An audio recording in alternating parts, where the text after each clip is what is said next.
Good afternoon and welcome back to my channel. Today we're going to make a dish that Ina Garten originated. It's called Marry Me Chicken.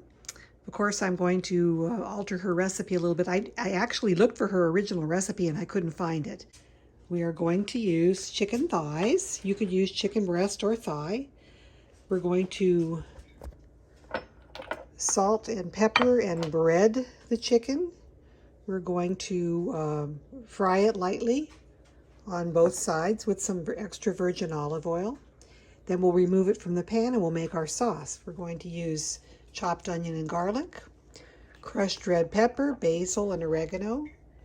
And I'm supposed to use heavy cream, but I just have half and half. So half and half, some sun-dried tomatoes, and some Parmesan cheese. So I'll put all the ingredients in the description box so that it's easy to follow. So let's get started. So the first thing we're going to do is salt and pepper our chicken thighs. And I don't put a lot of salt when I'm cooking because we're older and we need to watch our blood pressure. There's our salt and pepper.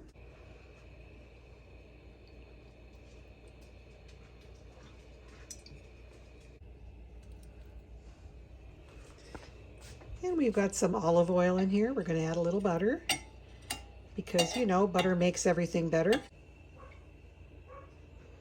And we're going to grab our chicken. You can use white meat or dark meat. Today I'm using boneless, skinless thighs. I kind of like dark meat myself, but a lot of people only like the white meat. It's all up to your personal preference. I think the dark meat has a little more flavor and it's not quite as dry, which also means it's probably a little fattier. But oh well.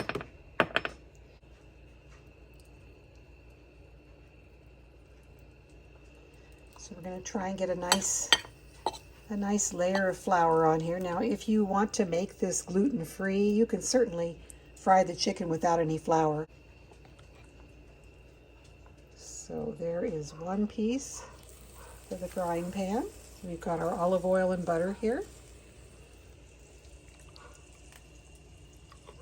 We'll get a second piece of chicken here. Gosh, I'm having trouble getting hold of it. Should have probably used tongs.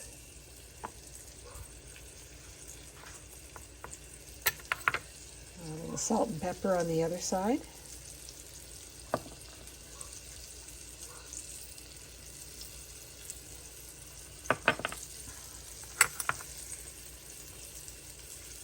Now, if you have a large amount of chicken, I'm only using about a pound of chicken here, but if you're feeding a big family and you want to make a large amount, you would pre-bread your chicken before you put it into the frying pan and have all your pieces ready to go at the same time. But I just have 3 pieces, so I'm going to just do them one by one.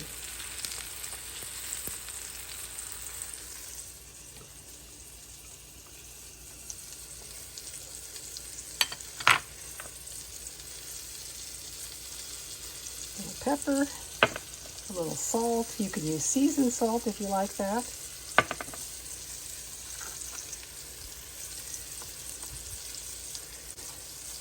So I think it'll be good.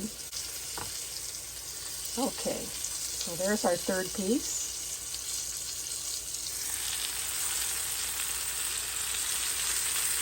Okay, so we're going to let this brown about 2 or 3 minutes on each side, and that'll cook it about halfway.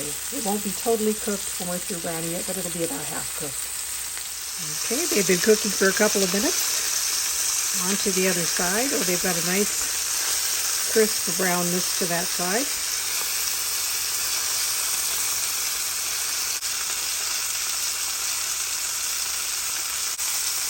So after this browns for another 3 minutes or so on this side, we'll come back. Okay, we're getting a clean plate. You don't want to use the plate that you had raw chicken on. And we're going to remove our almost all the way cooked chicken to this plate. And I've turned my heat down quite a bit.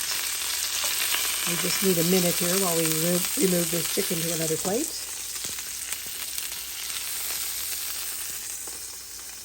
Now, ordinarily we would be deglazing this with some chicken broth. I'm using half and half today. because I don't have whole cream. So about a cup of half and half. Or you can use chicken broth mixed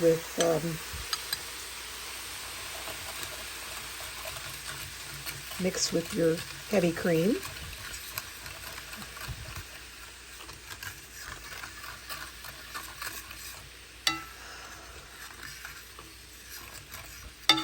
I'm going to add some onion. Now you can add the onion and garlic before you put the cream in if you'd like to do that also. Like this, because I want it a little bit, I don't want it quite as soft as I normally would. So we've got our heat just on a medium. I'm going to turn it back up to a medium heat, about 350 or so. And we're going to let this simmer.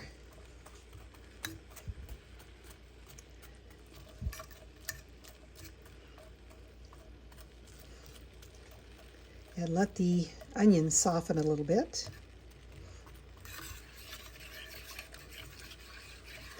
We're getting all the good pan juices up off the bottom of the pan.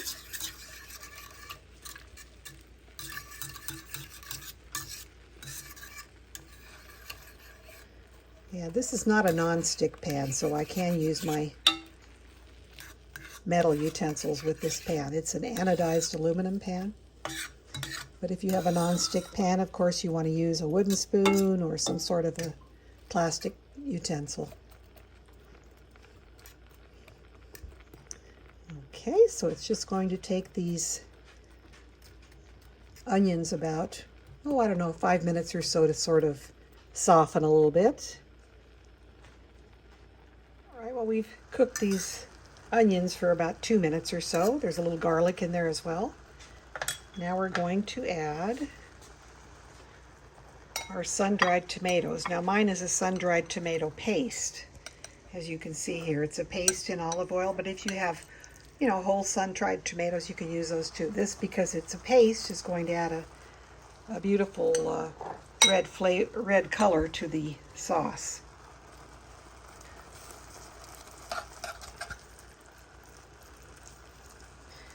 So we've got a couple tablespoons of sun-dried tomato, or you can throw in a handful of whole sun-dried tomatoes, whatever you prefer. And we're going to add our spice mixture. This is basil, oregano, and a little bit of red pepper. We're going to throw in our Parmesan cheese, about a half a cup. I'm going to get this all mixed together, and then we're going to add our chicken back in. I may need to add a little more half and half to this. It's thickening up really nicely. Yep, I think I'm going to need a little more half and half. And I'll have in the description box below, I'll have the recipe with the ingredients refined list so that you'll know exactly how much I ended up using of everything. Wow, that looks really good, but it's very thick. Okay, I added about another half a cup of half and half. And you can see what a beautiful sauce this is making. Absolutely gorgeous. So we are going to add our chicken back in here and let it finish cooking. I'm going to put a lid on this and let it cook for about 10 minutes or so. Alrighty, add our chicken back in.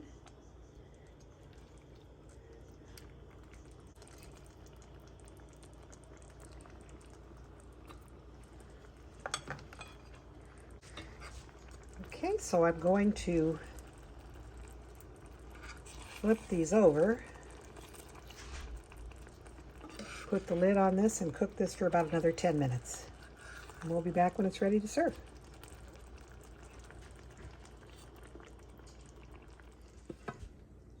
Well, folks, I screwed up. I was supposed to cook the onions as soon as the chicken came out of the pan, but I poured the cream in, and as you can see, it turned out okay regardless. So we've got our chicken ready to go here. Let's plate it up. This really smells good. We have our bed of mashed potatoes.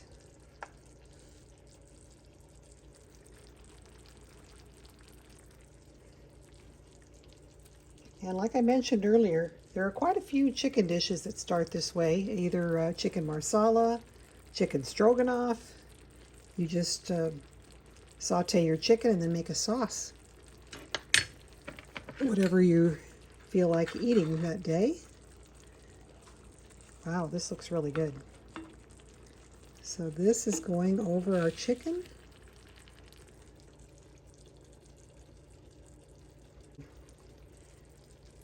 The onions did cook down, as you see. I didn't have to worry about the order that I put everything into the pan. So, you know, cooking is not an exact science. So even though your directions may tell you to do one thing and you don't do it exactly that way, it can still come out okay. Because here we are, the finished result. Alrighty, hope you have a good rest of the day. Don't forget to like and subscribe.